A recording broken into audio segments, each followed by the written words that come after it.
December 8కి సంబంధించిన current affairs. December 7న సాయుధ దళాల జెండా దినోత్సవం, అలాగే వందే మాతరం గేయం యొక్క 150వ వార్షికోత్సవ దినోత్సవం. డిసెంబర్ 7న అంతర్జాతీయ పౌర విమానయాన దినోత్సవం జరుపుకుంటారు. ఉత్తరప్రదేశ్ గవర్నర్ ఆనందీబెన్ పటేల్ జీవితానికి సంబంధించిన ఐలేక్ ఛాలెంజెస్ పుస్తకం యొక్క గుజరాతీ వర్షన్ని విడుదల చేశారు.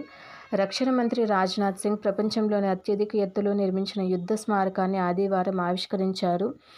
ఆంధ్రప్రదేశ్లో 75 వ్యర్థాల ప్రాసెసింగ్ కేంద్రాలను ఏర్పాటు చేస్తున్నట్లు స్వచ్ఛాంధ్ర కార్పొరేషన్ చైర్మన్ పట్టాభిరామ్ తెలిపారు.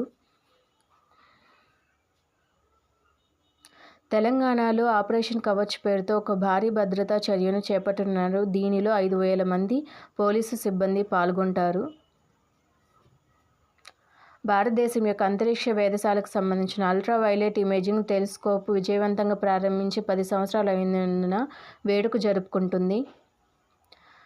ఒడిశాకి 1.5 లక్షల రూఫ్ టాప్ సోలార్. అలాగే డిసెంబర్ 8 నుంచి 13 వరకు 14వ అడ్మిరల్ కప్ను నిర్వహిస్తున్న Indian naval academy.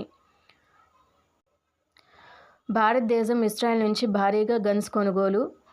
EPC sector talent study 2025 నివేదిక. చైనాలోని షాంఘైలో భారత్ యొక్క కొత్త కాన్సులేట్ భవనం ప్రారంభించింది. ఇజ్రాయెల్లో మొసాద్ అధిపతిగా major general Roman Gofman. 2025 formula 1 రేసులో లాండో నోరిస్ విజేత.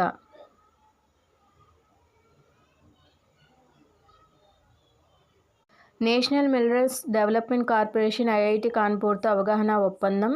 ప్రధానమంత్రి వారసత్వ ప్రమోషన్ పండిట్ వికాస్. టాంజానియా 5 సంవత్సరాల పశువుల టీకా ప్రచారాన్ని ప్రారంభించింది.